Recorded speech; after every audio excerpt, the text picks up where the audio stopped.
आज हम एसएससी के लिए रीजनिंग का प्रैक्टिस सेट 7वां देखेंगे। इसमें रीजनिंग के 25 इंपॉर्टेंट प्रश्न है।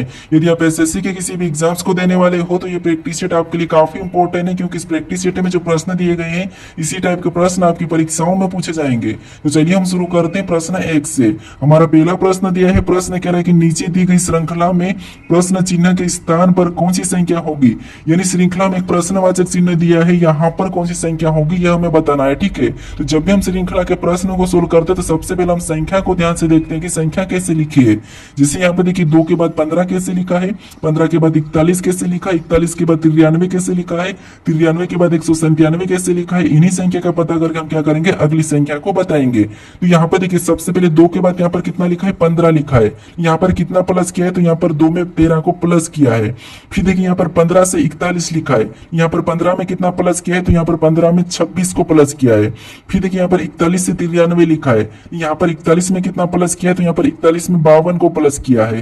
फिर देखिए यहाँ पर 93 से 197 लिखा है। यहाँ पर कितना प्लस किया है, तो यहाँ पर 93 में 104 को प्लस किया है। ठीक है, तो इसी पैटर्न को समझ में हम क्या करेंगे, यहाँ पर अगली संख्या को बताएंगे। तो यहाँ पर देखिए अगर हम पैटर्न को ध्यान से देखते हैं तो सबसे पहले यहाँ पर 13 प्लस किया, फिर 26 प्लस किया, फिर 52 प्लस किया, फिर 104 प्लस किया। यहाँ पर देखिए 13 का 2 गुना 26 प्लस, फिर 26 का 2 गुना 52 प्लस, फिर 52 का 2 गुना 104 प्लस। तो अगली संख्या बताने के लिए हम यहाँ पर क्या करेंगे, 104 का 2 गुना प्लस करेंगे। तो 104 का 2 गुना कितना होता है, तो 104 का 2 गुना होता है 208। तो 208 को 197 में यहाँ पर प्लस करेंगे तो यहाँ पर कौन सी संख्या हो जाएगी, तो यहाँ पर हो जाएगी 405। कितने हो जाएंगे, 405।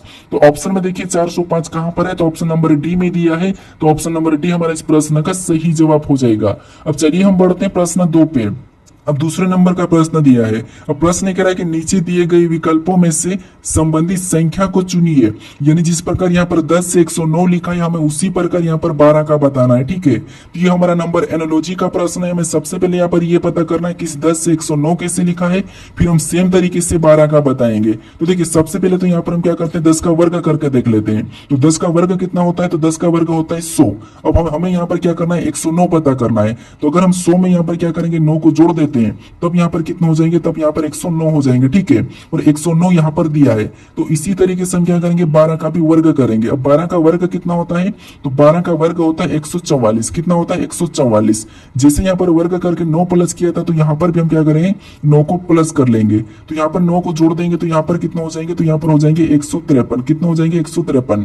तो जो प्रश्नवाचक चिन्ह यहाँ पर क्या होना चाहिए, 153, लेकिन ऑप्शन में हमारे पास यहाँ पर 153 नहीं है, तो ये वाला लॉजिक नहीं लगेगा। अब देखिए दूसरा लॉजिक, अगर हम यहाँ पर देखिए 10 का 10 गुना करते हैं। ठीक है, 10 का 10 गुना करते हैं तो 10 का 10 गुना कितना होता है, तो आपको पता है 10 का 10 गुना 100 भी होता है। कितना होता है, 100। अब देखिए यहाँ पर कितना लिखा है, 109। तो 109 बनाने के लिए यहाँ पर वापस के क्या करते हैं, 9 प्लस कर लेंगे। तो यहाँ पर 100 में 9 प्लस करेंगे तो यहाँ पर कितना हो जाएंगे, 109 हो जाएंगे। और 109 यहाँ पर लिखा है। अब इसी तरीके से हम क्या करते हैं, 12 का पता करते हैं। तो यहाँ पर 12 का क्या करेंगे, सबसे पहले तो 10 गुना करेंगे।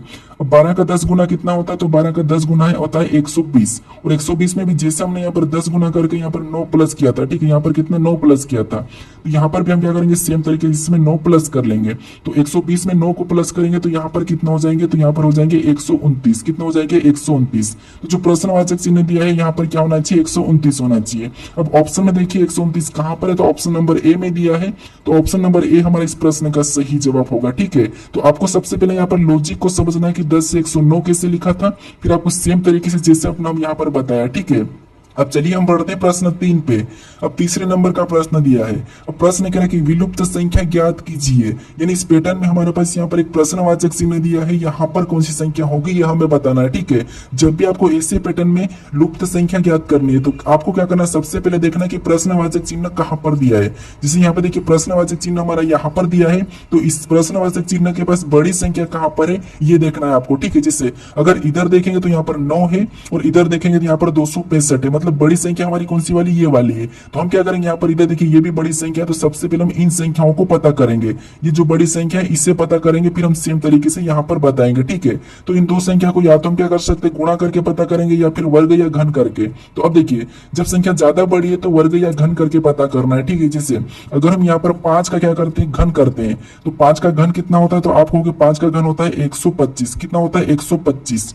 और यहाँ पर 8 का वर्ग करते हैं, तो 8 का वर्ग कितना होता है, तो 60 का वर्ग होता है 64, और इन दोनों संख्या को आपस में जोड़ देंगे तब हमारे यहाँ पर कितना हो जाएंगे, तब हमारे यहाँ पर हो जाएंगे 189, और यहाँ पर 189 दिया है। ठीक है, क्या दिया है, 189। अब इसी तरीके से यहाँ पर हम 265 का पता करते हैं। तो जैसे ऊपर वाली संख्या का तो सबसे पहले वर्ग करते हैं, तो 6 का यहाँ पर 6 का घन करते हैं। ठीक है, तो 6 का घन कितना होता है, तो 6 का घन होता है 216। अब नीचे वाली संख्या का हमें क्या करना है, वर्ग करना है। तो 7 का वर्ग कितना होता है, तो 7 का वर्ग होता है 49, और इनको क्या करना हमें, जैसे हमने यहाँ पर प्लस किया था यहाँ पर भी इनको प्लस करेंगे। तो यहाँ पर 216 में 49 को जोड़ देंगे तो यहाँ पर कितना हो जाएंगे, तो यहाँ पर हो जाएंगे 265। कितने, 265। ठीक है, और 265 भी यहाँ पर दिया है। तो इसी तरीके से इसी लॉजिक से हम क्या करेंगे, अगली संख्या को बताएंगे। ठीक है, जैसे यहाँ पर ऊपर वाली संख्या का तो हमें क्या करना है, घन करना है। तो 7 का घन कितना होता है, तो 7 का घन होता है 343। कितना होता है, 343। अब नीचे वाली संख्या का हमें वर्ग करना है। अब 9 का वर्ग कितना होता है, तो 9 का वर्ग आपको पता है 81 होता है। अब देखिए जैसे हमने यहाँ पर आपस में प्लस किया था, तो यहाँ पर भी हम क्या करेंगे, आपस में जोड़ देंगे। तो इनको आपस में जोड़ देंगे तो यहाँ पर कितना हो जाएंगे, तो यहाँ पर हो जाएंगे 424। कितना हो जाएंगे, 424। यानी जो प्रश्नवाचक चिन्ह दिया है यहाँ पर कितना हो जाएंगे, तो यहाँ पर आना चाहिए 424। ठीक है, तो ऑप्शन में देखिए 424 कहां पर है, तो ऑप्शन नंबर सी में दिया है। तो ऑप्शन नंबर सी हमारे इस प्रश्न का सही जवाब हो जाएगा। अब चलिए हम बढ़ते हैं प्रश्न 4 पे।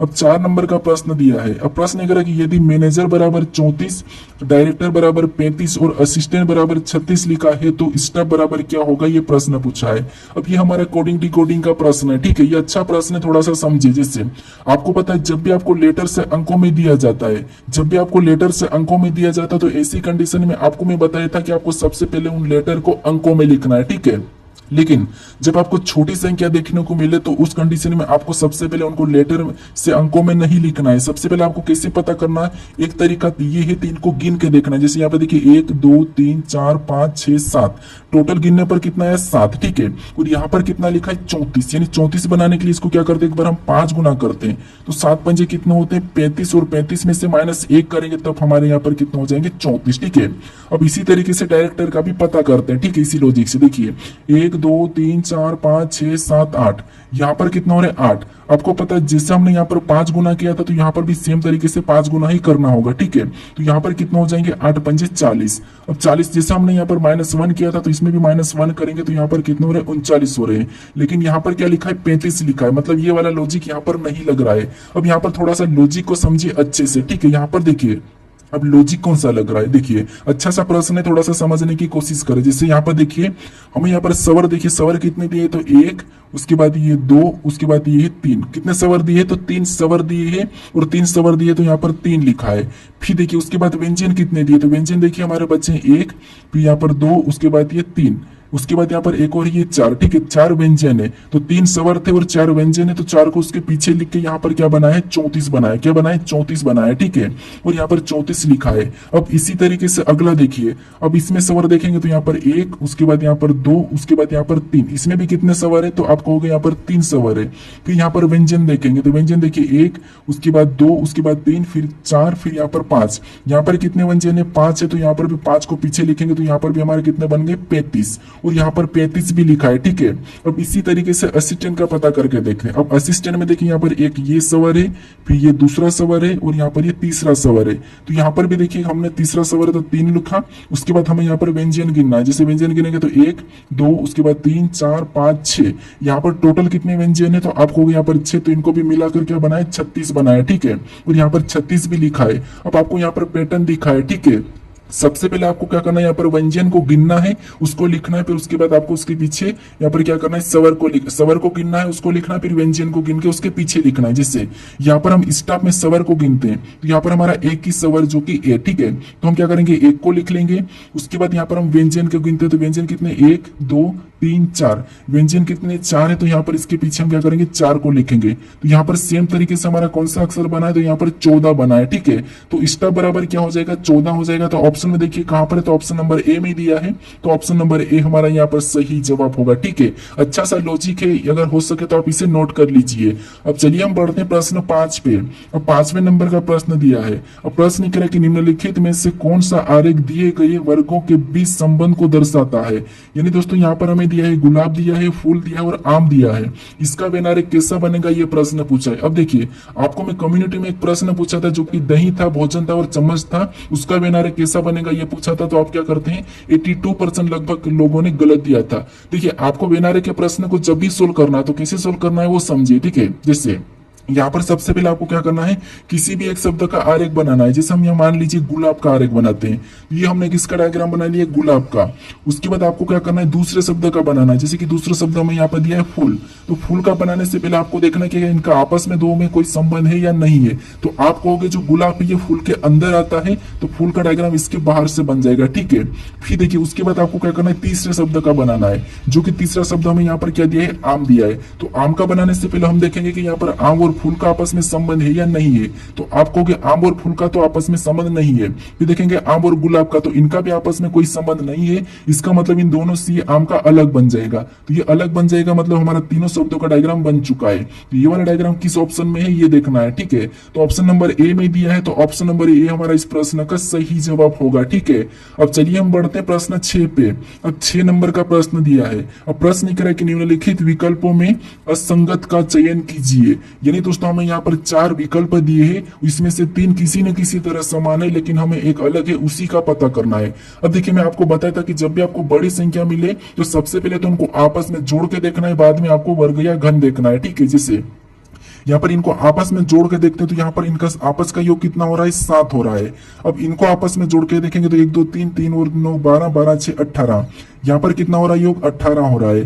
फिर इनका आपस में योग देखेंगे तो 1 1 2 2 5 6, यहाँ पर 7 7 6, यहाँ पर 13 हो रहा है। इनका योग कितना, 13।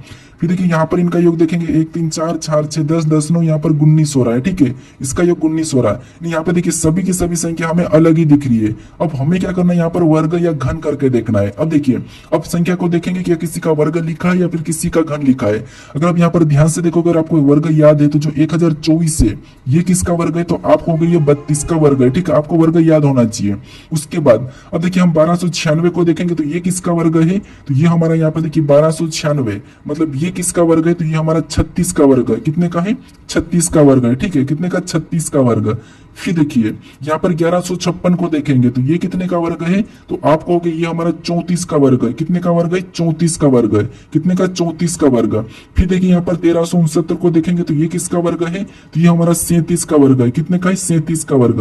अब आप कहोगे यहाँ पर सभी की सभी संख्या तो किसी न किसी का वर्ग है, तो इसमें अलग कैसे, तो अब यहाँ पर ध्यान से देखिए ये हमारे यहाँ पर देखिए संख्या को देखेंगे तो ये हमारी सम संख्या है, ये भी हमारी सम संख्या है, ये भी हमारी सम संख्या है। ये हमारी कौन सी संख्या है, सम संख्या है। लेकिन यहाँ पर 37 का वर्ग लिखा और 37 हमारी कौन सी संख्या है, तो आप कहोगे ये हमारी अभाज्य संख्या है, ठीक है। कौन सी है, अभाज्य संख्या है। कौन सी, अभाज्य संख्या यानी कि प्राइम नंबर। तो यही वाला हमारा इनसे अलग हुआ, मतलब ऑप्शन नंबर हमारा यहाँ पर डी वाला सही जवाब हो जाएगा, ठीक है। कौन सा वाला, ऑप्शन नंबर डी। अब चलिए हम बढ़ते हैं प्रश्न 7 पे। अब 7वें नंबर का प्रश्न दिया है। अब प्रश्न कह रहा है कि नीचे दी गई अक्षर श्रृंखला श्रेणी को ज्ञात कीजिए।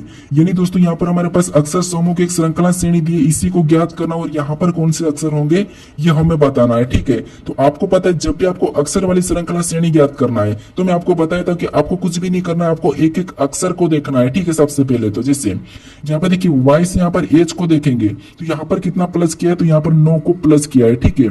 फिर देखिए यहाँ पर कितना 9 को जोड़ा गया। फिर एच से यहाँ पर क्यू को देखेंगे तो एच हमारा 8 नंबर पे आता है और क्यू 17 पे, मतलब यहाँ पर भी कितना प्लस किया है, तो यहाँ पर भी 9 प्लस किया है। फिर देखिए यहाँ पर क्यू से यहाँ पर जेड को देखेंगे तो यहाँ पर भी कितना प्लस किया है, तो यहाँ पर आप कहोगे यहाँ पर भी 9 प्लस किया है। कितना प्लस किया है, 9। तो अगला जो अक्षर बताने के लिए हम यहाँ पर क्या करेंगे, इसमें भी 9 प्लस कर लेंगे। तो यहाँ पर जेड में 9 प्लस करेंगे तो यहाँ पर क्या आ जाएगा, आई आ जाएगा। क्या आ जाएगा, आई। अब देखिए दूसरे लेटर को देखेंगे, दूसरा लेटर यानी कि जेड के बाद यहाँ पर डी लिखा है तो यहाँ पर कितना प्लस किया है, तो यहाँ पर आप कहोगे यहाँ पर +4 किया है। कितना किया, +4, हाँ +4 किया है, ठीक है। कितना, +4 किया है। फिर क्या डी से एच को देखेंगे तो यहाँ पर कितना प्लस किया है, तो यहाँ पर भी +4 किया है। फिर एच से एल को देखेंगे तो यहाँ पर कितना प्लस किया है, तो यहाँ पर भी +4 किया है। अगला बताने के लिए हम क्या करेंगे, इसमें भी +4 कर लेंगे। तो एल में +4 करेंगे तो यहाँ पर कितना हो जाएंगे, पी हो जाएगा। कौन सा हो जाएगा, पी। अब देखिए हम लास्ट वाले को देखेंगे, यानी कि लास्ट वाला हमें एन दिया है, एन के बाद यहाँ पर आई लिखा है, यहाँ पर अभी माइनस हो रहा है, ठीक है। यहाँ पर क्या हो रहा है, माइनस हो रहा है, मतलब इन 14 पे आई 9 पे, तो यहाँ पर कितना माइनस हुआ, तो यहाँ पर -5 किया है। फिर देखिए यहाँ पर देखिए आई से यहाँ पर डी, मतलब यहाँ पर भी -5। फिर देखिए यहाँ पर डी से वाई, मतलब यहाँ पर भी कितना -5 ही है, ठीक है, यहाँ पर भी -5। तो यहाँ पर वाई में भी अगला बताने के लिए हम यहाँ पर क्या करेंगे, यहाँ पर -5 कर लेंगे। तो यहाँ पर क्या हो जाएगा, ये 25 नंबर पे आता है, -5 करेंगे 20, और 20 नंबर पे आपको पता है टी आता है, ठीक है। तो यहाँ पर हमारा टी हो जाएगा। अब देखिए आईपीटी हमें ऑप्शन में देखना है कि आईपीटी कहां पर है। तो आईपीटी हमें ऑप्शन नंबर सी में दिया है, तो ऑप्शन नंबर सी हमारा यहाँ पर इस प्रश्न का सही जवाब होगा, ठीक है। अब चलिए हम बढ़ते हैं प्रश्न 8 पे। अब 8वें नंबर का प्रश्न दिया है। अब प्रश्न कह रहा है कि दी गई आकृति में त्रिभुजों की संख्या ज्ञात कीजिए, यानी इस आकृति में त्रिभुज की संख्या कितनी है हमें ये बताना है, ठीक है। अब देखिए जब भी हम त्रिभुज काउंट करते हैं तो सबसे पहले आपको पता है, जब हम लॉजिक से सीख रखे उसे सबसे पहले गिनते हैं, ठीक है। जिससे यहाँ पर जो क्रॉसिंग वाला त्रिभुज है, ठीक है, इसमें आपको पता है कितने त्रिभुज हो जाएंगे, तो यहाँ पर आपको पता है 8 हो जाएंगे, ठीक है, कितने 8। और इसी लॉजिक से यहाँ पर भी कितने हो जाएंगे, तो आप कहोगे इसमें भी 8 ही हो जाएंगे, ठीक है। फिर हमारे पास और देखेंगे कि कहां कहां से बन रहा है, क्योंकि इन दोनों में से तो हमारे पास कितने होंगे, 8 हो गए। अब ये कैसे होंगे आपको पता है, यहाँ पर देखिए 1, फिर ये 2, फिर ये 3 और यहाँ पर 4, ये टोटल 4 खाने हैं और 4 का डबल करना है, ठीक है। जब भी आपको ऐसा मिले तो उसका डबल कर लेना है। तो यहाँ पर 8 हो गए। अभी और भी देखेंगे कि कहां कहां से बन रहा है, ठीक है। तो यहाँ पर देखिए एक तो हमारा इधर से ऊपर से यहाँ से ये वाला बन रहा है एक, और एक हमारा इसी टाइप से नीचे से बन रहा है, मतलब 2 हमारे यहाँ से भी बन रहे हैं, ठीक है, कितने 2। अब इनको क्या करेंगे, सभी को जोड़ लेंगे। अब हमारे सभी गिना चुके तो सभी को जोड़ेंगे, तो यहाँ पर कितना हो जाएंगे, हमारे 18 हो जाएंगे, ठीक है। अब ऑप्शन में देखिए 18 कहां पर है, तो ऑप्शन नंबर डी में दिया है, तो ऑप्शन नंबर डी हमारा यहाँ पर सही जवाब हो जाएगा। अब चलिए हम बढ़ते हैं प्रश्न 9 पे। अब 9वें नंबर का प्रश्न दिया है। अब प्रश्न कह रहा है कि नीचे दिए गए विकल्पों में से संबंधित संख्या का चयन कीजिए, यानी जिस प्रकार यहाँ पर कबड्डी से 7 लिखा, हमें यहाँ पर पोलो का बताना है। ये भी हमारा एनालॉजी का ही प्रश्न है, जिस प्रकार यहाँ पर कबड्डी से 7 लिखा है हम उसी प्रकार यहाँ पर पोलो का बताएंगे, ठीक है। तो यहाँ पर देखिए आपको पता होना चाहिए, यहाँ पर कबड्डी एक खेल और इस खेल में कितने खिलाड़ी होते हैं, 7 खिलाड़ी होते हैं। तो यहाँ पर 7 लिखा है, उसी तरीके से हम यहाँ पर बताएंगे कि पोलो खेल में कितने खिलाड़ी होते हैं। तो यहाँ पर आपको पता होना चाहिए, ठीक है। तो पोलो खेल में खिलाड़ी कितने होते हैं, 4 होते हैं। तो ऑप्शन नंबर हमारे यहाँ पर कौन सा वाला सही हो जाएगा, ऑप्शन नंबर बी वाला यहाँ पर सही जवाब हो जाएगा, ठीक है। अगर आपको यहाँ पर वॉलीबॉल कहे तो यहाँ पर कितने खिलाड़ी होते हैं, वॉलीबॉल में 6 होते हैं। अगर खो खो की बात करें तो खो खो में 9 खिलाड़ी होते हैं। बाकी आपको पता है कबड्डी में 7 होते हैं, उसके बाद नेटबॉल में भी 7 ही होते हैं, और वाटर पोलो में भी 7 ही होते हैं, ठीक है। हमें यहाँ पर पोलो में पूछा था, तो पोलो में कितने खिलाड़ी, 4 होते हैं। तो ऑप्शन नंबर बी हमारा यहाँ पर सही जवाब हो जाएगा। अब चलिए हम बढ़ते हैं प्रश्न 10 पे। अब 10वें नंबर का प्रश्न दिया है। प्रश्न कह रहा है कि श्रृंखला श्रेणी को पूरा करे। हमारे पास यहाँ पर अक्षरों की एक श्रृंखला श्रेणी दी है, इसमें रिक्त स्थान भी है, इसे हमें क्या करना है, पूरा करना है, ठीक है। तो इसी श्रृंखला श्रेणी को हम कैसे पूरा करते हैं वो समझिए। सबसे पहले आपको क्या करना है, कि रिक्त स्थान कहां पर ये देखना है। तो आपको होगा यहाँ पर जी के पहले है, तो हम देखेंगे कि जी के पहले कौन सा लेटर भरा है। तो यहाँ पर देखिए जी के पहले डी को भरा है, तो वहां पर हम क्या करेंगे, डी को भर लेंगे, ठीक है। यहाँ पर हम क्या करेंगे, डी को भरेंगे। उसके बाद और देखना है कि रिक्त स्थान कहां पर है। तो देखिए यहाँ पर डी के पहले है, तो यहाँ पर हम डी के पहले देखेंगे तो यहाँ पर पी दिया है, और यहाँ पर डी के पहले देखेंगे तो आर दिया है। इसका मतलब यहाँ पर पी और यहाँ पर आर, मतलब यहाँ पर प्लस वाला चल रहा होगा, ठीक है। तो इसीलिए अभी यहाँ पर हम छोड़ देते हैं, ठीक है। उसके बाद देखेंगे यहाँ पर देखेंगे डी के बाद वाला, तो यहाँ पर देखिए डी के बाद यहाँ पर जी देखने को मिला, उसके बाद यहाँ पर भी जी देखने को मिला, तो वहां पर तो हम जी को ही भर लेंगे, ठीक है, क्योंकि यहाँ पर हमें जी देखने को मिल रहा था, तो ये हमने जी को भर लिया।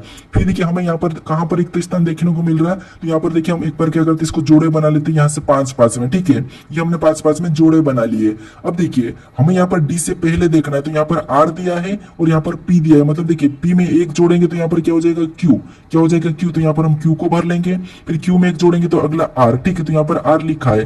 फिर अगला और बताने के लिए यहाँ पर आर में एक जोड़ेंगे तो यहाँ पर क्या हो जाएगा, एस हो जाएगा, ठीक है। यानी कि फर्स्ट वाला लेटर हमारा यहाँ पर +1 में चला था, ठीक है। अब हमारे पास यहाँ पर और कौन सा लेटर बचा है, तो यहाँ पे देखिए जी के बाद, तो आपको पता है जी के बाद कौन सा, तो जी के बाद आई है, यहाँ पर भी आई है, तो वहां पर क्या हो जाएगा, आई हो जाएगा, ठीक है। तो यहाँ पर आई हो जाएगा। अब देखिए हमारा जोड़ा क्या बना, तो पी डी जी आई ओ, यहाँ पर भी यहाँ पर क्यू डी जी आई ओ, यहाँ पर आर डी जी आई ओ, तो अगला एस वाला बन जाएगा, ठीक है। तो यहाँ पर हमने कौन कौन से लेटर को भरा ये देखेंगे। सबसे पहले तो हमने डी को भरा है, उसके बाद हमने क्यू को भरा है, उसके बाद हमने जी को भरा है, उसके बाद हमने आई को भरा है, फिर हमने एस को भरा है। तो ये हमें ऑप्शन में देखना है कि कहां पर है, तो ऑप्शन नंबर डी में दिया है, तो ऑप्शन नंबर डी हमारा यहाँ पर सही जवाब हो जाएगा। अब चलिए हम बढ़ते हैं प्रश्न 11 पे।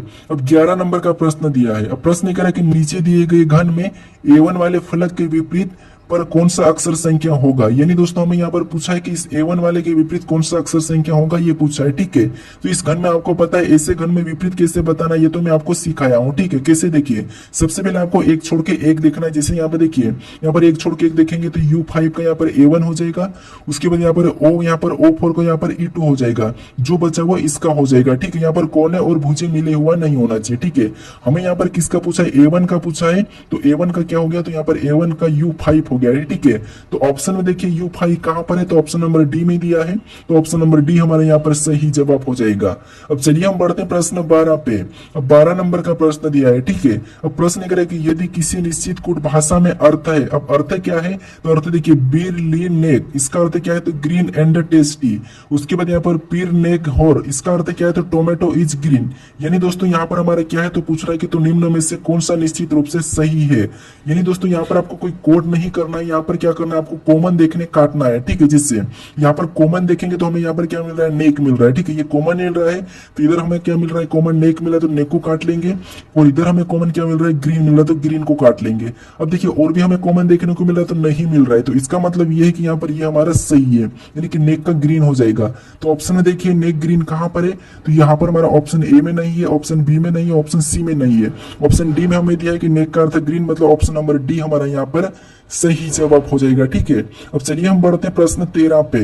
अब 13 नंबर का प्रश्न दिया है। अब प्रश्न करें निम्न में से कौन सी दर्पण छवि सही है जब दर्पण को AB रेखा पर रखा जाता है। दोस्तों यहाँ पर इसकी दर्पण छवि इधर कैसी बनेगी ये हमें बताना है। ठीक है, तो अब देखिए सबसे पहले आपको यहाँ पर ऐसे कचरे टाइप का कुछ देखने को मिले। ठीक है, चिन्ह समझ में नहीं आता है तो इस कंडीशन में आपको क्या करना है, यहाँ पर गलती निकालना। ठीक है, जैसे यहाँ पर 5 का इधर आएगा तो कैसा बनेगा, ऐसा बनेगा। तो ऑप्शन में ऐसा वाला कहां पर नहीं है, तो हमें ऑप्शन नंबर ए में नहीं दिया है, तो ये हमारा गलत हो जाएगा। फिर आप यहाँ पर 4 को देख लीजिए, 4 कैसा बनेगा, तो आप कहोगे 4 हमारा बनेगा यहाँ पर ऐसा वाला। ठीक है, ऐसा वाला बनेगा, ऐसा वाला। अब ये वाला 4 हमें ऑप्शन में देखना है, तो कहां पर है, तो यहाँ पर नहीं है। ठीक है, ये सीधा ही है, तो ये भी हमारा हट जाएगा, ऑप्शन सी भी हटेगा। उसके बाद यहाँ पर जो चिन्ह दिया है, ठीक है, ये वाला कैसा बनेगा, तो आपको यहाँ पर ये ऐसा वाला तीर लगेगा। ठीक है, ऐसा वाला, तो ये वाला हमें ऑप्शन नंबर यहाँ पर गलत दिख रहा है, यहाँ पर वैसा ही है, तो ये भी हमारा हटेगा, ऑप्शन डी भी हटेगा। अब हमारा यहाँ पर बच्चा है ऑप्शन नंबर बी, तो यही हमारा यहाँ पर सही होगा। हमें पूरा भी यहाँ पर चेक करने की जरूरत नहीं है। ठीक है, तो यहाँ पर हमें गलती निकालना है। अब चलिए हम बढ़ते हैं प्रश्न 14 पे।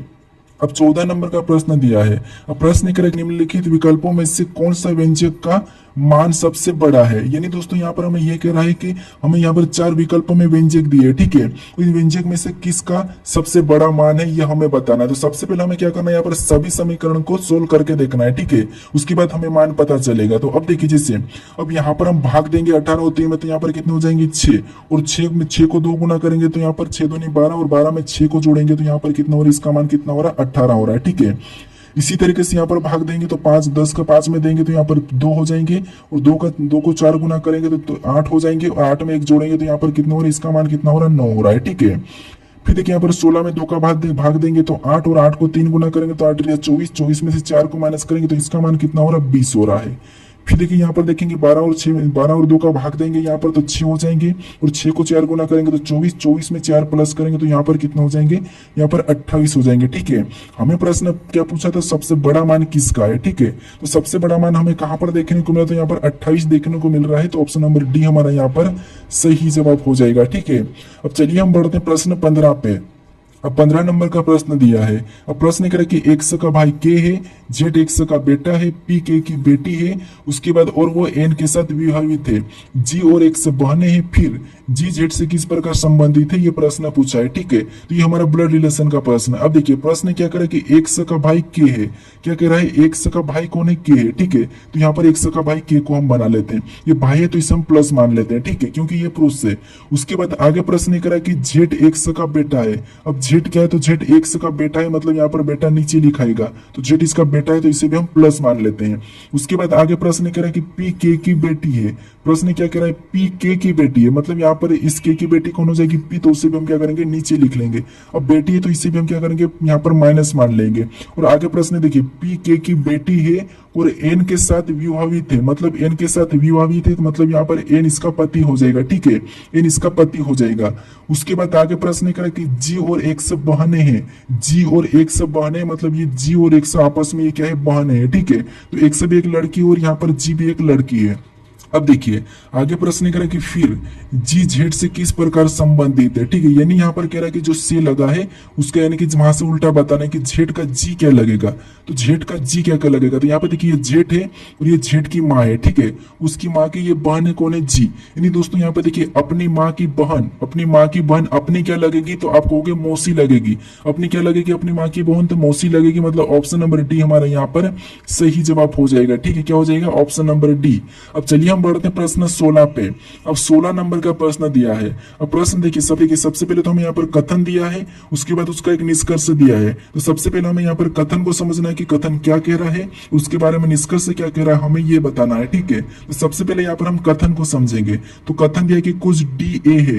कथन कह रहा है कि कुछ डी क्या है, तो कुछ डी ए है। ठीक है, कुछ डी ए है, तो इसका डायग्राम कैसा बन जाएगा, तो यहाँ पर कुछ वाला बनेगा। ठीक है, कुछ डी क्या है, ए है, तो ये हमारा कुछ डी ए वाला बना। उसके बाद अब दूसरा यहाँ पर क्या कह रहा है, तो दूसरा कथन कह रहा है कि सभी ए बी है, जितने भी ए है वो क्या है, बी है, मतलब ये बी के अंदर आ जाएंगे, तो इसका डायग्राम ऐसा बन जाएगा। अब ये क्या है, बी है। उसके बाद अब इसके बारे में निष्कर्ष क्या कह रहा है, हमें ये बताना है। अब निष्कर्ष पहला कह रहा है कि कुछ बी डी है, कुछ बी डी, हाँ यहाँ पर कुछ बी डी दिख रहा है, मतलब ये तो हमें सही कह रहा है। फिर देखिए यहाँ पर कह रहा है कि दूसरा वाला कह रहा है कि सभी डी ए है। क्या आपको यहाँ पर सभी की सभी डी ए दिख रहा है क्या, तो आप कहोगे नहीं, यहाँ पर तो कुछ डी ए सभी नहीं है, तो ये वाला हमें क्या कह रहा है, गलत कह रहा है। तो केवल हमारा यहाँ पर कौन सा यहाँ पर अनुसरण करता है, तो केवल एक वाला, तो केवल एक हमारा सही है। तो ऑप्शन नंबर हमारा यहाँ पर सी वाला सही जवाब हो जाएगा। ठीक है, अब चलिए हम बढ़ते हैं प्रश्न 17 पे। अब 17 नंबर का प्रश्न दिया है। अब प्रश्न कह रहा है कि निम्नलिखित शब्दों के अक्षरों का प्रयोग करके कौन से शब्द का निर्माण नहीं किया जा सकता है। हमें यहाँ पर पूछ रहा है कि नहीं किया जा सकता है। ठीक है, तो जो लेटर यहाँ पर ट्रेनिंग में दिए है इसी का प्रयोग किस विकल्प में नहीं हुआ है, हमें ये बताना है। ठीक है, तो यहाँ पर देखिए अगर हम ऑप्शन ए में देखेंगे तो GAIT यहाँ तो है सही है। ठीक है, RAINT ये भी हुआ है, यहाँ पे देखिए RIGN ये भी हुआ है, लेकिन यहाँ पर हमें के दे दिया है, तो ये हमारा निर्माण नहीं किया जा सकता है। ठीक है, ये ट्रेनिंग से हमें कौन सा वाला निर्माण नहीं कर सकते, तो हम ऑप्शन नंबर डी वाले को निर्माण नहीं कर सकते हैं, ये हमारा नहीं किया जा सकता है क्योंकि यहाँ पर के दिया है, के वहां पर नहीं है। ठीक है, तो ऑप्शन नंबर डी हमारा यहाँ पर सही जवाब हो जाएगा। अब चलिए हम बढ़ते हैं प्रश्न 18 पे। अब 18 नंबर का प्रश्न दिया है। अब प्रश्न कह रहा है कि कितने आम सेब है लेकिन अनार नहीं है। यानी दोस्तों यहाँ पर देखिए जो त्रिभुज दिया है इसमें क्या है, जितने भी लेटर है वो यानी कि जितने भी अंक है वो सभी की सभी क्या है, अनार है। उसके बाद ये जो वृत्त दिया है, ठीक है, इसके अंदर जितने भी अंक है वो सभी की सभी क्या है, तो वो आम है। और जो यहाँ पर हमें क्या दिया है, वर्ग दिया है, और इसके अंदर जितने भी अंक है वो सभी की सभी क्या है, सेब है। ठीक है, लेकिन हमें यहाँ पर प्रश्न ये कह रहा है कि कितने आम सेब है लेकिन अनार नहीं है। मतलब यहाँ पर त्रिभुज के अंदर जितने भी अंक है वो नहीं है, ये कह रहा है। तो हमें क्या करना है, इनको नहीं लेना है। ठीक है, तो इनको क्या करना है, हटा लेना है। अब देखिए क्योंकि इसका हमें मना किया है। अब देखिए हमें यहाँ पर आम और सेब दोनों का बताना है। अगर हम यहाँ पर 8 को देखेंगे तो ये केवल हमें सेब के अंदर देखने को मिल रहा है। यहाँ पर 13 को देखेंगे तो केवल ये आम के अंदर। हमें तो यहाँ पर आम और सेब दोनों का बताना है। ठीक है, तो यहाँ पर हमें कौन सा देखने को मिल रहा है, 10 और 4। तो 10 और 4 को आपस में जोड़ देंगे तो यहाँ पर कितने हो जाएंगे, 14 हो जाएंगे। ठीक है, तो 14 ही हमारा यहाँ पर क्या हो जाएगा, सही जवाब होगा। तो ऑप्शन नंबर डी हमारा यहाँ पर सही जवाब हो जाएगा। ठीक है, अब चलिए हम बढ़ते हैं प्रश्न 19 पे। अब 19 नंबर का प्रश्न दिया है। अब प्रश्न करें कि नीचे दी गई आकृति में आयतों की संख्या ज्ञात कीजिए। यानी दोस्तों इस आकृति में आयतों की संख्या कितनी है, हमें यह बताना है। ठीक है, अब आपको ये तो पता है कि आयत किसे कहते हैं, तो आयत जो इस प्रकार का होता है इसे आयत कहते हैं, और इसी की संख्या कितनी है हमें ये गिन के बताना है। अब यहाँ पर आप सोचोगे कि यहाँ पर कौन सी लॉजिक लगाना है, तो यहाँ पर कोई सी भी लॉजिक नहीं लगाना है, हमें सीधे सीधे गिनना है। ठीक है, जैसे यहाँ पर सीधे सीधे गिनेंगे तो यहाँ पर 1, उसके बाद ये 2, उसके बाद ये 3, उसके बाद ये 4, उसके बाद ये 5, फिर ये 6, फिर ये 7, फिर ये 8। यहाँ पर टोटल हमें कितने देखने को मिले, 8। तो ऑप्शन में देखिए 8 कहाँ पर है, तो ऑप्शन नंबर बी में दिया है, तो ऑप्शन नंबर बी हमारा यहाँ पर सही जवाब हो जाएगा। अब चलिए हम बढ़ते हैं प्रश्न 20 पे। अब 20 नंबर का प्रश्न दिया है। अब प्रश्न कह रहा है कि एक सुबह सूर्य उदय के समय रवि एक खंबे के सामने खड़ा था। खंबे की छाया बाईं ओर बन रही थी। रवि इस दिशा की ओर मुख करके खड़ा था। यानी रवि किस दिशा की ओर मुख करके खड़ा था, ये प्रश्न पूछा है। तो आपको सबसे पहले तो दिशा के बारे में पता होना चाहिए। ठीक है, जैसे दिशा सबसे पहले ऊपर की ओर उत्तर, नीचे की ओर दक्षिण, और यहाँ पर राइट में पूर्व और लेफ्ट में पश्चिम। ठीक है, ये दिशा है। अब यहाँ पर हमें कह रहा है कि सुबह सूर्य उदय के समय, तो आपको पता होना चाहिए कि सूर्य किस तरफ से निकलता है। तो सूर्य कहाँ पर निकलता है, पूर्व की तरफ से निकलता है। ठीक है, सूर्य किधर से, पूर्व की तरफ से। अब देखिए अब यहाँ पर खंबे की छाया, यानी कि ये क्या है, खंबा है। ठीक है, इसकी छाया कहाँ पर, बाईं ओर गिर रही थी। प्रश्न कह रहा था कि बाईं ओर बन रही है, यानी कि छाया अगर सूर्य इधर से निकला और ये खंबा है तो बाई और मतलब इसकी छाया किधर पड़ रही है, तो इधर की ओर गिर रही है। ठीक है, अब देखिए अगर हम यहाँ पर दक्षिण की ओर खड़े रहेंगे तो हम ये किधर अपनी दाया ओर रहेगा। ठीक है, तो हम यहाँ पर देखिए हम किधर यहाँ पर उत्तर की ओर, जब हम खड़े रह के खंबे के सामने उत्तर की ओर मुख करके खड़े रहेंगे तब हमारे बाया किधर होगा, इधर बाया होगा और खंबे की छाया बाया ही गिर रही है, मतलब हम किस दिशा की ओर मुख करके खड़े हैं, तो हम उत्तर की ओर खड़े हैं। ठीक है, तो ऑप्शन हमारा यहाँ पर कौन सा वाला, बी वाला सही जवाब हो जाएगा। अब चलिए हम बढ़ते हैं प्रश्न 21 पे। अब 21 नंबर का प्रश्न दिया है। अब प्रश्न कह रहा है कि पारदर्शी शीट को बिंदी द्वारा रेखा पर मोड़ा जाता है तो पैटर्न कैसा दिखाई देगा, ये प्रश्न पूछा है। यानी दोस्तों यहाँ पर हमें क्या करना है, इसको इस साइड मोड़ देना है। ठीक है, तो इसका पैटर्न कैसा दिखाई देगा, ये प्रश्न पूछा है। तो अब देखिए सबसे पहले तो आपको पता है यहाँ पर ये जो लाइन है ये इससे पूरी हो जाएगी। ठीक है, इसको मोड़ देंगे तो यहाँ पर एक पूरी लाइन बन जाएगी। उसके बाद ये गोल वाला इधर आ जाएगा। ठीक है, कहां पर, इधर आ जाएगा। तो हमें ये वाला ऑप्शन में देखना है कि तो यहाँ पर भी हमें नहीं देखने को मिल रहा है, यहाँ पर भी नहीं देखने को मिल रहा है, यहाँ पर भी देखने को ऐसा नहीं मिला है। तो ऑप्शन हमारा यहाँ पर केवल की केवल कौन सा वाला, बी वाला यहाँ पर सही जवाब हो जाएगा। ठीक है, अब चलिए हम बढ़ते हैं प्रश्न 22 पे। 22 नंबर का प्रश्न दिया है। अब प्रश्न कह रहा है कि एक पंक्ति में 100 पेड़ों की संख्या है, किसी एक पेड़ का स्तन दाएं ओर से 60वां है तो बाएं ओर से क्या है, ये हमें बताना है। अब देखिए जब भी आपको यहाँ पर किसी का स्तन बताना तो कुल में से उसको घटा के एक प्लस करना है, तो आपको पता होगा। ठीक है, जैसे यहाँ पर 100 पेड़ों की संख्या थी तो हम क्या करेंगे, 100 में से क्या करेंगे, एक स्तन को घटा लेंगे। जैसे यहाँ पर कौन सा स्तन दिया है, 60वां, तो यहाँ पर हम क्या करेंगे, 60 को घटा लेंगे। ठीक है, तो यहाँ पर कितने बचेंगे, 40 बचेंगे। तो घटाने के बाद आपको क्या करना है, एक और माइनस करना है। यहाँ पर क्या करना है, एक और माइनस करना, तो यहाँ पर कितने हो जाएंगे, 39 हो जाएंगे। ठीक है, ऑप्शन में तो आपको 40 भी देखने को मिलेगा लेकिन आपको एक माइनस करके बताना है। तो ऑप्शन हमारा यहाँ पर सी वाला सही जवाब हो जाएगा। ठीक है, अब एक क्यों माइनस करना, तो इसीलिए माइनस करना क्योंकि एक हमारा दोनों तरफ से डबल गिना जाता है, इसीलिए। ठीक है, अब चलिए हम बढ़ते हैं प्रश्न 23 पे। अब 23 नंबर का प्रश्न दिया है। अब प्रश्न कह रहा है कि निम्नलिखित विकल्पों में से कौन सी विकल्प आकृति स्वरूप को पूरा करेगी। यानी दोस्तों यहाँ पर हमारे पास एक आकृति में कटा हुआ हिस्सा है जहां पर प्रश्नवाचक चिन्ह दिया है। यहाँ पर किस विकल्प को रखेंगे कि यह आकृति हमारी पूरी हो जाएगी, ये प्रश्न पूछा है। ठीक है, तो सबसे पहले तो आपको पता है एक ये वाली लाइन हमारी पूरी रहेगी। ठीक है, कौन सी वाली लाइन, तो यहाँ पर यहाँ से एक लाइन ये तो हमारी पूरी रहेगी।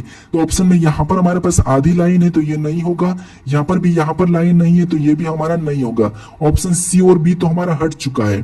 फिर देखिए यहाँ पर आपको पता है ये वाली लाइन है तो ये तो दोनों में है। उसके बाद यहाँ पर स्टार भी दोनों में बने हैं। उसके बाद ये जो पत्ते के यहाँ पर आपको देखने को मिल रहे हैं, ये आपको इस टाइप को देखने को मिल रहा है। ठीक है, इस तरफ को, तो यहाँ पर आपको नीचे की ओर झुके हुए मिल रहे हैं तो ये नहीं होगा, केवल हमारा यहाँ पर ऑप्शन नंबर ये वाला सही जवाब हो जाएगा। अब चलिए हम बढ़ते हैं प्रश्न 24 पे। अब 24 नंबर का प्रश्न दिया है। अब प्रश्न कह रहा है कि उस विकल्प का चयन करें जिसमें दी गई आकृति सन्निहित है, घुमाने की अनुमति नहीं है। यानी दोस्तों यहाँ पर हमें जो आकृति बनी हुई दिख रही है, यहाँ पर इसका हिस्सा किस विकल्प में है ये हमें देखना है। ठीक है, तो यहाँ पर देखिए अगर हम विकल्प में चेक करते हैं तो यहाँ पर विकल्प ए हमें तो देखने को नहीं मिल रहा है, विकल्प बी भी देखने को नहीं मिल रहा है, लेकिन विकल्पों को सी को देखेंगे तो यहाँ पर देखिए पहली लाइन देखने को मिल रही है, सेकंड नीचे की ओर देखने को मिल रही है, फिर बाद में ये सीधी लाइन भी देखने को मिल रही, फिर त्रिभुज टाइप की भी लाइन देखने को मिली हमें, फिर ये वाली लाइन भी देखने को मिली, ये वाली भी, ये वाली भी, ये वाली भी। तो यहाँ पर हमें कौन सी ऑप्शन सी में देखने को मिल रही है। ठीक है, तो ये वाला हमारा यहाँ पर सही हो जाएगा। ऑप्शन डी भी हमारा यहाँ पर नहीं होगा, हमारा ऑप्शन नंबर सी ही हमारा यहाँ पर सही जवाब हो जाएगा। ठीक है, अब चलिए हम बढ़ते हैं प्रश्न 25 पे।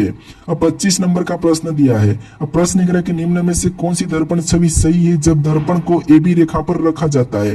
तो इस प्रश्न को तो मैं आपको सोल्व करा चुका हूं कि आपको यहाँ पर क्या करना है, इसकी छवि इस साइड कैसी बनेगी ये पर आपको बताना है। ठीक है, तो इसका सही जवाब क्या है ये मुझे कमेंट करके बताइए। ठीक है, अगर आप अभी तक इस चैनल को सब्सक्राइब नहीं करे हो तो यहाँ पर एक लोगो मिलेगा, आपको यहाँ पर क्लिक करके इस चैनल को जरूर सब्सक्राइब कर लीजिए। ठीक है, अगर आप इससे पहले वाले वीडियो को नहीं देखे हो तो यहाँ पर क्लिक करके उस वीडियो को भी जरूर देख लीजिएगा। अगर आपको इसकी प्ले लिस्ट चाहिए तो यहाँ पर क्लिक करके इस प्ले लिस्ट को भी जरूर डाउनलोड कर लीजिएगा। ठीक है, अब चलिए हम मिलते हैं नेक्स्ट वीडियो में।